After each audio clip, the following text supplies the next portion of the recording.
Hello बच्चों, welcome back. तो chapter चल रहा है इलेक्ट्रोकेमिस्ट्री का। फर्स्ट लेक्चर पहले ही हम कंप्लीट कर चुके हैं। अब ये इलेक्ट्रोकेमिस्ट्री का अपना सेकंड लेक्चर है।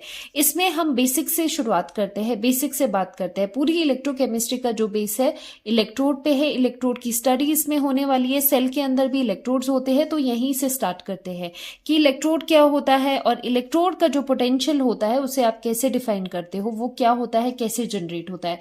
तो ये सभी चीजें हम इस लेक्चर में कवर करेंगे। स्टार्ट करते हैं विद इलेक्ट्रोड। तो इलेक्ट्रोड क्या होता है?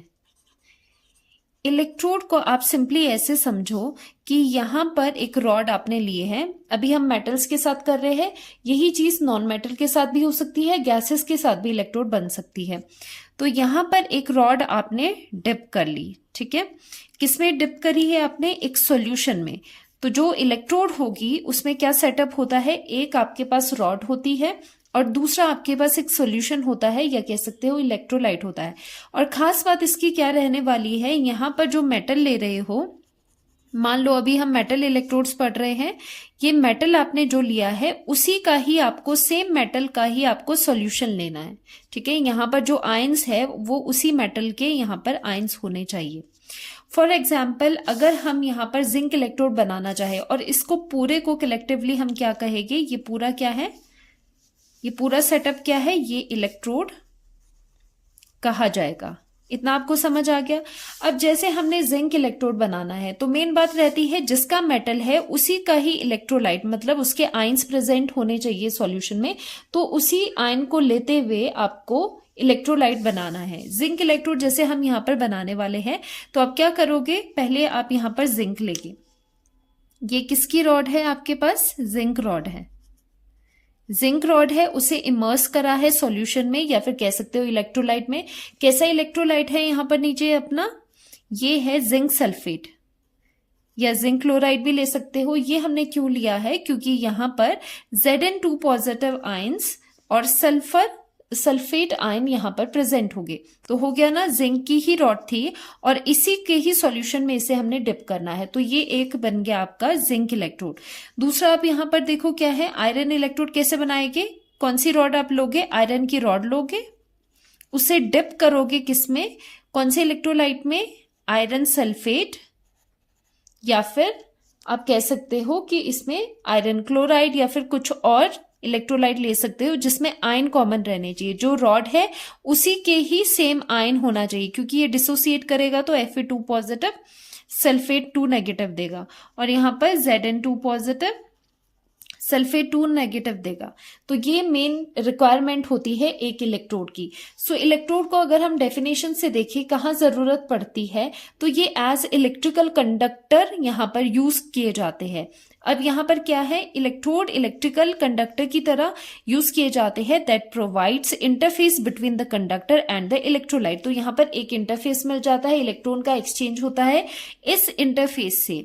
ये इंटरफेस क्या है? यहां पर मेटल या फिर जो भी आप कह सकते हो, यहां पर आपका एलिमेंट है जिसकी आपने रॉड बनाई है जिससे कंडक्शन होना है, और दूसरी तरफ यहां पर इलेक्ट्रोलाइट है जिसमें भी सेम तरह के आयंस होंगे। तो आप देख सकते हो, अगर यहां पर हम जिंक की बात करते हैं, अगर ये जिंक की रॉड है तो इस इंटरफेस पे क्या है? Zn की जीरो ऑक्सीडेशन स्टेट है और यहां पर सॉल्यूशन में जिंक 2 पॉजिटिव ऑक्सीडेशन स्टेट में है।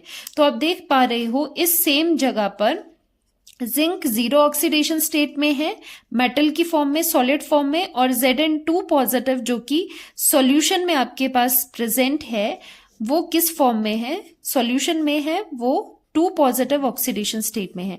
तो ये भी शॉर्टकट में याद रखने के लिए आप देख सकते हो कि एक इलेक्ट्रोड के आसपास, इलेक्ट्रोड में क्या होता है, इंटरफेस के आसपास 2 ऑक्सीडेशन स्टेट में एक एलिमेंट देखा जाता है। एक एलिमेंट की 2 ऑक्सीडेशन स्टेट यहां पर ऑब्जर्व होती है, एक सॉल्यूशन में, एक आपकी रॉड पे। Okay, so element is dipped in its own ion solution. तो ये शॉर्टकट है इलेक्ट्रोड का, element is dipped in the solution of its own ion. अपने ही आयन से बना हुआ सॉल्यूशन में उसे आपको डिप करना है। तो इलेक्ट्रोड आपको समझ आ गया। अब बात ये होती है कि अगर हम जिंक ले, उसका आप इलेक्ट्रोड बना सकते हो। जिंक की जो रॉड होगी, जिंक की रॉड को आप डिप कर दोगे जिंक सल्फेट सॉल्यूशन में, जिंक क्लोराइड सॉल्यूशन में, उसी के अपने आयन के सॉल्यूशन में। आयरन की भी आप बना लोगे, कॉपर की भी आप बना लोगे, मेटल्स की बना लोगे, लेकिन नॉन मेटल की भी बना लोगे, जैसे ग्रेफाइट है नॉन मेटल, इस तरह का आप बना लोगे, उसकी रॉड बना के आप डिप कर लोगे। लेकिन व्हाट अबाउट द गैसेस, क्या गैस इलेक्ट्रोड्स होते हैं? यस, गैस इलेक्ट्रोड्स एग्जिस्ट करते हैं, पर इसमें क्वेश्चन ये आएगा फिर यहाँ पर, तो हम ये डिप कर रहे हैं ना रॉड, वहां पर कैसे डिप करेंगे? तो वहां पर सेटअप कैसे होगा आपके पास? ये देख लो, आपने यहाँ पर ग्लास का एक चैम्बर सा लेना है। अब इसमें यहां से इनलेट रखना है। मान लो हम गैस इलेक्ट्रोड में यहाँ पर एग्जांपल लेते हैं क्लोरीन इलेक्ट्रोड का। क्लोरीन एज अ गैस, तो गैस का कैसे बनाएंगे? फंडा सेम रहेगा कि जो एलिमेंट है, चाहे वो गैस हो, मेटल हो या फिर नॉन मेटल हो, उसे आप डिप करोगे, उसका एक आयन होना चाहिए, उसी का ही आयन सॉल्यूशन में एक होना चाहिए, उसी के आयन के सॉल्यूशन में डिप करोगे। तो यहां से गैस का आपने इनलेट दिया, गैस क्लोरीन गैस यहां से इन हुई और साथ में ये नीचे आई, एंड सॉल्यूशन में आपके पास क्या है? यहाँ पर इलेक्ट्रोलाइट क्या है आपके पास? HCl आपने लिया है, क्योंकि HCl H positive and Cl negative ions में टूटेगा। एंड यहाँ पर आप देख सकते हो, अगर क्लोरीन की इलेक्ट्रोड है तो उसी के आयन में Cl नेगेटिव में ही हमने उसे डिप किया है, तो ये गैस इलेक्ट्रोड है। अब यहाँ पर एक इंपॉर्टेंट चीज होती है, यहाँ हम यूज करते हैं प्लेटिनम वायर। प्लेटिनम वायर हम यहाँ पर क्यों यूज कर रहे हैं? हमने तो कहा है कि गैस इलेक्ट्रोड है तो गैस ही आएगी, तो प्लेटिनम क्यों हम यहाँ पर यूज करें? देखो, यहां पर गैस तो आ जाएगी, लेकिन मेन चीज क्या है? इलेक्ट्रोड का होता है इलेक्ट्रिकल कंडक्टर की तरह यूज होता है, कंडक्शन के लिए यूज होता है। लेकिन वायर में इलेक्ट्रॉन्स का जब ट्रांसफर होगा तो कंडक्शन के लिए आपको एक चीज, कंडक्टर तो चाहिए होगा ना, तो उसके लिए as a conductor for conduction हम यहाँ पर प्लैटिनम वायर यूज करते हैं। और प्लैटिनम वायर ही हम क्यों यूज करते हैं? क्योंकि जो प्लैटिनम है वो इनर्ट होता है, वो इनर्ट होता है। तो इसका फायदा हमें ये रहेगा कि ये सिर्फ और सिर्फ कंडक्शन के लिए काम करेगा। ठीक है, ये कंडक्शन के लिए काम करेगा और ज्यादा ये इसके साथ इन्वॉल्व नहीं होगा, क्योंकि HCl क्या है? एक स्ट्रॉन्ग एसिड है। अगर यहां पर प्लैटिनम वायर की जगह मान लो आप कॉपर वायर यूज करते, ये ब्लैक वाली क्या है? प्लैटिनम वायर यहां पर यूज की है, लेकिन इंस्टेड ऑफ दिस अगर आप कॉपर वायर यूज करते तो वहां पर प्रॉब्लम हो जाती कि वो जो कॉपर होता वो HCl जैसे सॉल्यूशन के साथ, HCl जैसे इलेक्ट्रोलाइट के साथ वो रिएक्ट कर जाता, तो वहां पर हमारी चीज खराब हो जानी थी। इसीलिए प्लैटिनम यूज करते हैं, क्योंकि प्लैटिनम इनर्ट है, काफी अच्छा है, वो HCl के साथ भी रिएक्ट नहीं करेगा विदाउट इन्वॉल्विंग। वो क्या करता है? अपना काम करता है इलेक्ट्रॉन ट्रांसफर का, कंडक्शन का। सो इनर्ट इलेक्ट्रोड भी कहा जाता है प्लैटिनम इलेक्ट्रोड को, जो हम यहाँ पर प्लैटिनम वायर से यूज कर रहे हैं। और नीचे ही हम सस्पेंशन यहाँ पर देते हैं, प्लैटिनम कोटेड ही यहाँ पर फॉइल होती है। So, inert electrode यूज होता है because it does not participate in the reaction but helps in the conduction by electron transfer हो जाता है, इससे कंडक्शन के लिए ही सिर्फ रखा है। तो यहां तक आपको देखो क्लियर हो गया होगा ना कि इलेक्ट्रोड का मतलब सिर्फ ये नहीं है कि आप मेटल को डिप कर दो। हालांकि आप देख सकते हो कि काफी जगह आपको क्वेश्चन मेटल के ही आते हैं, लेकिन गैसेस का भी आपको पता होना चाहिए। जैसे गैस इलेक्ट्रोड है, इस तरह से हम क्लोरीन का इलेक्ट्रोड भी बना सकते हैं, हाइड्रोजन गैस का भी इलेक्ट्रोड बना सकते हैं। अब ये इलेक्ट्रोड यहाँ पर खत्म होता है। इलेक्ट्रोड का बेसिक आपको चीज समझ आ गई है। अब बात करते हैं इलेक्ट्रोड के पोटेंशियल की।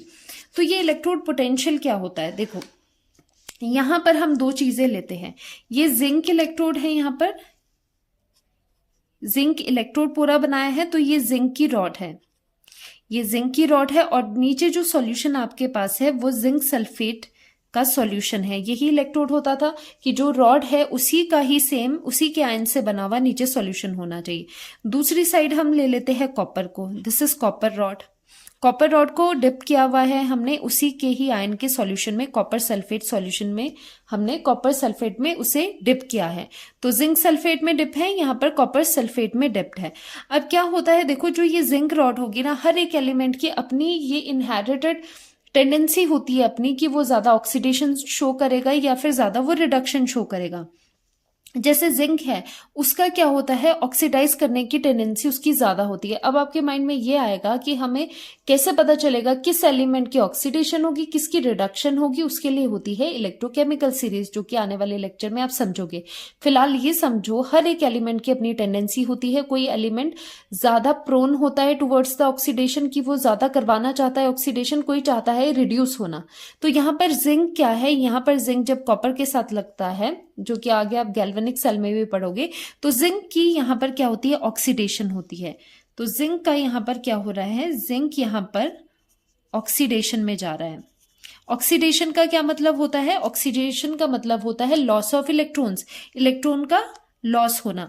तो यहां से इलेक्ट्रॉन्स का जब लॉस होता है तो जिंक 2 पॉजिटिव आइंस में चले जाता है। जब ये जिंक टूटेगा, इसकी ऑक्सीडेशन होगी, तो जो Zn2 पॉजिटिव है, जो Zn2 पॉजिटिव आयन है वो यहां पर आ जाएंगे। ऑलरेडी यहां पर Zn2 positive and sulphate ion present है, क्योंकि ये क्या है, इलेक्ट्रोलाइट क्या है, जिंक सल्फेट है। तो ये ऑलरेडी इसके कुछ एक आयंस थे, जितने Zn2 पॉजिटिव के थे उतने ही SO42 नेगेटिव के थे, दोनों सेम अमाउंट में थे। लेकिन जैसे ही जिंक ने ऑक्सीडेशन करनी शुरू करी तो क्या हुआ, ऑक्सीडेशन का क्या मतलब है, जब जिंक का ऑक्सीडेशन होता है मतलब जिंक अपने 2 इलेक्ट्रॉन निकाल देगा और Zn2 पॉजिटिव में कन्वर्ट हो जाएगा। जो ये है ये आपके किस में जाएंगे, ये लिक्विड में जाएगी, इलेक्ट्रोलाइट के साथ जाएंगे, लिक्विड स्टेट में जाएंगे और इलेक्ट्रॉन रॉड पे रह जाएंगे। ठीक है, तो जो ये इलेक्ट्रॉन्स है वो यहाँ पर रॉड पे एक्यूमुलेट होते रहेंगे जैसे जैसे ऑक्सीडेशन होगा।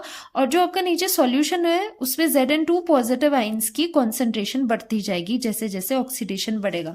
तो आप यहाँ पर देख सकते हो, यहाँ पर किसकी कॉन्सेंट्रेशन सॉल्यूशन में बढ़ रही है, पॉजिटिव चार्ज बढ़ रहा है। तो जो सॉल्यूशन है उसमें पॉजिटिव चार्ज, लिक्विड इंटरफेस में पॉजिटिव चार्ज इंक्रीज हो रहा है, और जो ये सॉलिड वाला है रॉड उसमें इलेक्ट्रॉन्स एक्यूमुलेट हो रहे हैं, तो नेगेटिव चार्ज यहाँ पर बढ़ रहा है। तो नेगेटिव और पॉजिटिव चार्ज सेपरेशन होगी, रॉड पे नेगेटिव आ रहा है और सॉल्यूशन में Zn2 पॉजिटिव के ज्यादा होने से पॉजिटिव चार्ज आ रहा है। एंड जब भी चार्ज सेपरेशन होती है, फिजिक्स में आपने पढ़ा होगा, जब भी आपकी चार्ज सेपरेशन कहीं आपको देखने को मिलती है, चार्ज सेपरेशन की वजह से पोटेंशियल डेवलप होता है।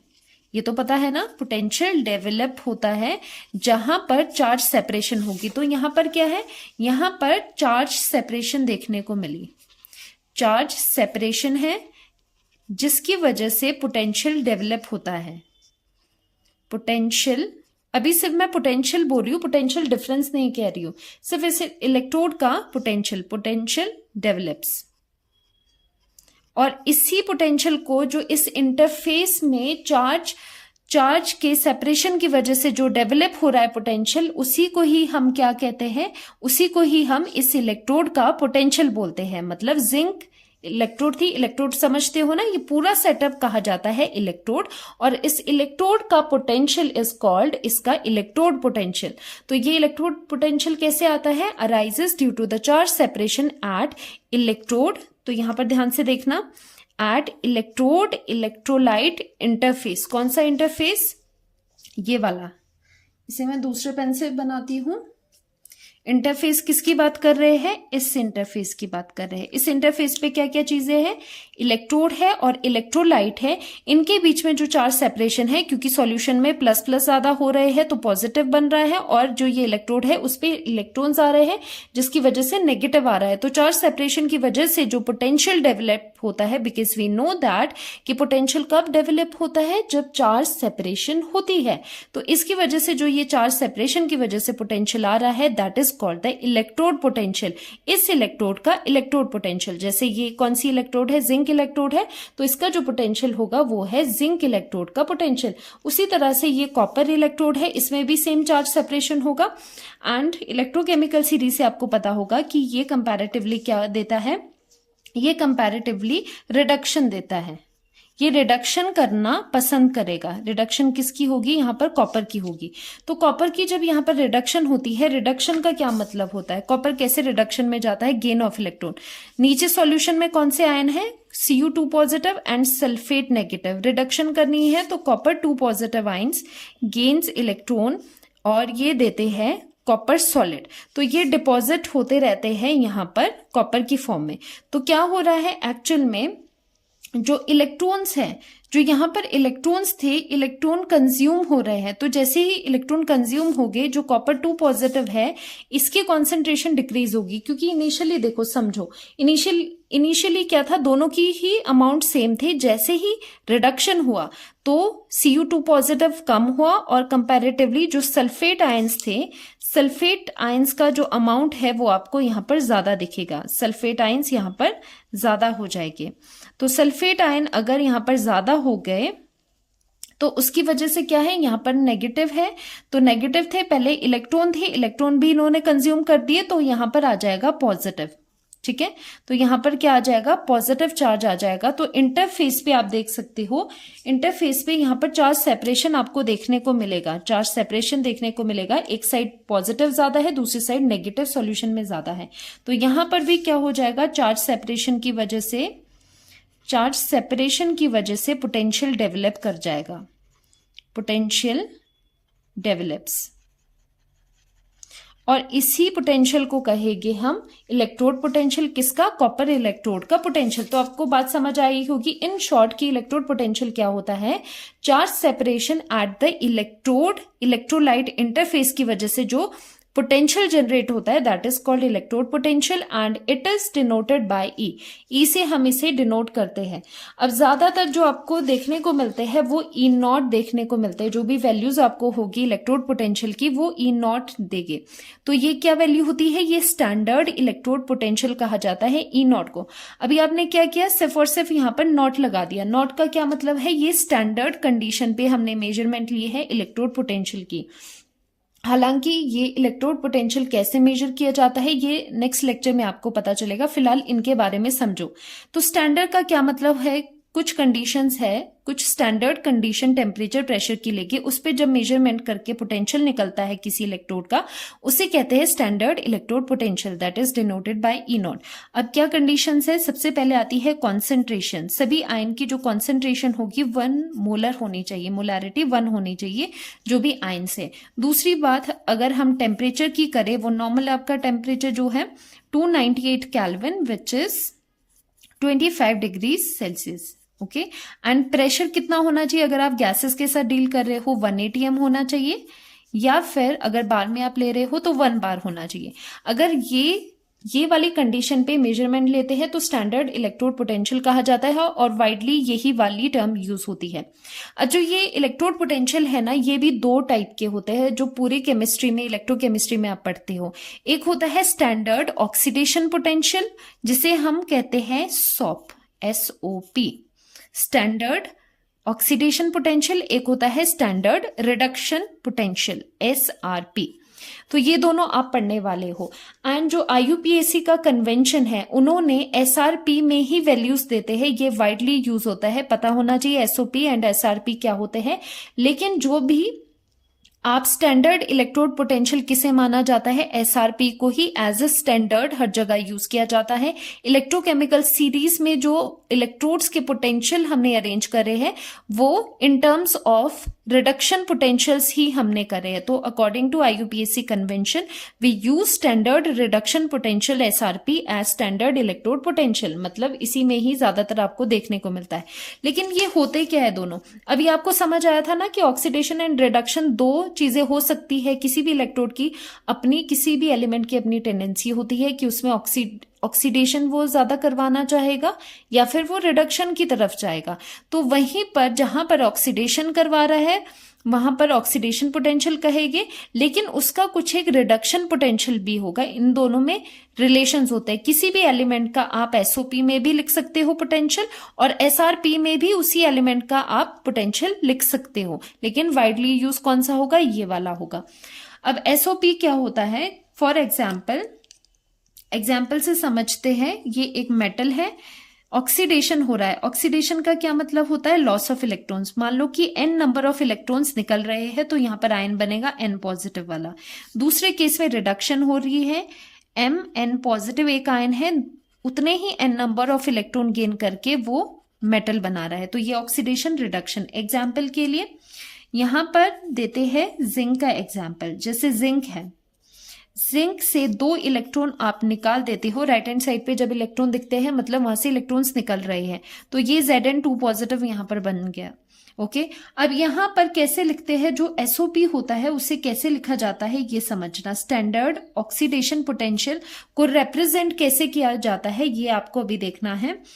ई नॉट होता है क्योंकि स्टैंडर्ड है और पोटेंशियल है तो ई नॉट तो आएगा ही आएगा। साथ ही में ऑक्सीडेशन है तो यहां पर जो ऑक्सीडेशन हो रहा है ना, जैसे भी ऑक्सीडेशन की रिएक्शन है वो चीज आपको यहां पर लिखनी है। तो यहां पर लिखना पड़ेगा पहले जिंक, कि जिंक कन्वर्ट हो रहा है Zn2 पॉजिटिव में, जिंक स्लैश करके Zn2 पॉजिटिव लिखना होगा। तो वो जो यहां पर वैल्यू आएगी वो उसका स्टैंडर्ड ऑक्सीडेशन पोटेंशियल होगा। जो भी यहां पर वैल्यू होगी वो लर्न नहीं करनी आपको, गिवन होगी या फिर निकालनी होगी या फिर गिवन होगी। तो यहां से अगर ये आपको वैल्यूज दे तो आप समझ सकते हो यहां पर जिंक न्यूट्रल है, मतलब ये 0 स्टेट में है, 0 से +2 जा रहा है, ऑक्सीडेशन नंबर इंक्रीज हो रहा है। एंड वी नो दैट कि कैसे आप ऑक्सीडेशन एंड रिडक्शन को देखते हो, तभी मैंने आपको कहा था ये सबसे इंपॉर्टेंट चीजें हैं ऑक्सीडेशन रिडक्शन की। ऑक्सीडेशन कब होता है, जब oxidation number in a reaction किसी भी एलिमेंट का आप इंक्रीज करते हो, इंक्रीज होता हुआ देखते हो तो कहोगे कि उसका ऑक्सीडेशन हो रहा है। रिडक्शन में क्या होता है, ऑक्सीडेशन नंबर डिक्रीज होता है। तो वही हम यहां पर देख पा रहे हैं, 0 से +2 जा रहा है, ऑक्सीडेशन नंबर इंक्रीज, तो ये पोटेंशियल किसका समझ जाना, ये ऑक्सीडेशन पोटेंशियल गिवन है। दूसरा एग्जाम्पल करते हैं, जैसे कॉपर ही है, copper 2 positive plus electron, 2 electron gain करके कितना आया, कॉपर बना। तो यहां पर अगर हम इसका SRP लिखे, स्टैंडर्ड रिडक्शन पोटेंशियल लिखे, जिसमें कि most of the time given होगा, तो क्या होगा, ई नॉट, स्टैंडर्ड पोटेंशियल है तो ई नॉट है, लेकिन रिडक्शन की टर्म्स में आपको लिखना है तो 2 पॉजिटिव से 0 में जा रहा है, Cu2 positive slash Cu equal to इसकी सम वैल्यू होगी। तो इसे आप कैसे रीड आउट करोगे कि ये जो वैल्यू है वो स्टैंडर्ड रिडक्शन पोटेंशियल है फॉर द रिएक्शन जब कॉपर 2 पॉजिटिव कॉपर में कन्वर्ट हो रहा है। तो इससे देख के आप ये रिएक्शन भी बता सकते हो। तो 2 तरह के पोटेंशियल है। अब ये बात होती है इनमें आपस में क्या रिलेशन होता है। वाइडली यूज कौन सा है, वाइडली यूज ये वाला होता है, फिर भी आपको ये पता होना चाहिए। कई बार जो डाटा है वो इसमें देते हैं ऑक्सीडेशन पोटेंशियल में, फिर आप कन्वर्ट करते हो रिडक्शन पोटेंशियल में। अब दोनों के बीच का रिलेशन जानना बहुत ज्यादा इंपॉर्टेंट है क्योंकि इससे बहुत ज्यादा क्वेश्चन बनते हैं। तो देखो क्या रिलेशन होता है, ऑपोजिट रिलेशन होते हैं दोनों में। जो आपका स्टैंडर्ड ऑक्सीडेशन या फिर रिडक्शन पोटेंशियल है, that is equal to negative of standard oxidation potential. ठीक है, दोनों में नेगेटिव का डिफरेंस होता है सिर्फ। तो हम लिख सकते हैं कि जो एसओपी होता है या फिर एसआरपी होता है, that is equal to negative of SOP. ठीक है, दोनों में नेगेटिव साइन का सिर्फ फर्क होता है। तो यहां पर कुछ एक एग्जाम्पल करते हैं जिससे आपको चीजें क्लियर हो जाएगी। तो एग्जाम्पल में फर्स्ट एग्जाम्पल हम लेते हैं, if it is given that E naught की वैल्यू ऐसे गिवन है, copper 2 positive copper is given as 0.34 volt. अगर ये डाटा हमें दिया है तो आपको पूछ रहे हैं कि फाइंड दिस वैल्यू।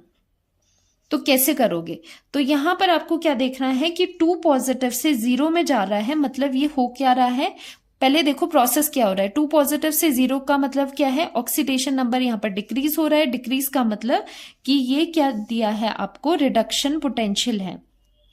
तो ये एक रिडक्शन पोटेंशियल है। एसआरपी आपको दिया है, नीचे क्या निकालना है, 0 से 2 पॉजिटिव, मतलब ऑक्सीडेशन पोटेंशियल आपको निकालना है। कैसे निकालोगे, जस्ट यहां पर नेगेटिव लगा देते हैं ऊपर वाली वैल्यू में। तो यहां पर आंसर क्या आएगा, नेगेटिव ऑफ 0.34 वोल्ट। समझ के आप कैसे करना है, नेगेटिव ही लगाना है सिर्फ। और कैसे रिकॉग्नाइज करना है कि ये कौन सा पोटेंशियल है, 2 पॉजिटिव से 0 जा रहा है, ऑक्सीडेशन नंबर डिक्रीज है, तो रिडक्शन पोटेंशियल है, मतलब ये एसआरपी है। नीचे क्या है, 0 से 2 पॉजिटिव जा रहा है, ऑक्सीडेशन नंबर यहां पर इंक्रीज हो रहा है, मतलब यहां पर क्या हो रहा है, ऑक्सीडेशन हो रहा है। तो ये कौन सा पोटेंशियल है, एसओपी, स्टैंडर्ड ऑक्सीडेशन पोटेंशियल। उसी तरह से एक और एग्जाम्पल करते हैं। एंड एक और बात, ये वैल्यूज आपको लर्न नहीं करनी है, ठीक है, लर्न नहीं करनी है ये। तो आप क्या करते हो, जो नहीं लर्न करना होता है वो कई बार लर्न कर लेते हो, और जो लर्न करना होता है वो नहीं करते। तो ये लर्न नहीं करना है, ये वैल्यूज गिवन होती है क्वेश्चन में।